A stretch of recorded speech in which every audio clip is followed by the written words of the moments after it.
ഹിറാ ഗുഹയിൽ ഒറ്റയ്ക്കിരിക്കുന്ന പ്രവാചകന്റെ അടുത്തേക്ക് മാലാക ജിബ്രീൽ അലൈഹിസ്സലാത്തു വസ്സലാം വന്നിട്ട് ഓതാൻ ആവശ്യപ്പെടുന്നുണ്ട്.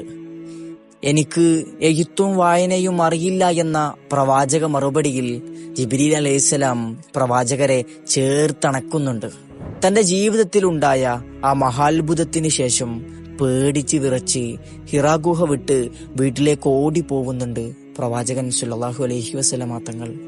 ജമ്മിലൂനി യാ ഖദീജ, ഖദീജ എന്നെ പുതപ്പിട്ടു മൂടൂ എന്ന് പറഞ്ഞ് പേടിച്ച് വിറച്ച് വീട്ടിലെത്തിയ പ്രവാചകരെ ഖദീജ ബീവി ഹൃദയത്തോട് ചേർത്ത് പിടിക്കുന്നുണ്ട്. ആശ്വാസത്തിന്റെയും സ്വാന്തനത്തിന്റെയും മഴയായി പ്രവാചകരിൽ ഖദീജ ബീവി പെയ്തു തീരുന്നുണ്ട്. അതുകൊണ്ടാണ് ആയിഷ ബീവിയുടെ പരാതിയിലും എനിക്ക് ഖദീജയോളം വരില്ല ഒരാളുമെന്ന് പ്രവാചകൻ സല്ലല്ലാഹു അലൈഹി വസല്ലമ തങ്ങൾ മറുപടി പറഞ്ഞത്.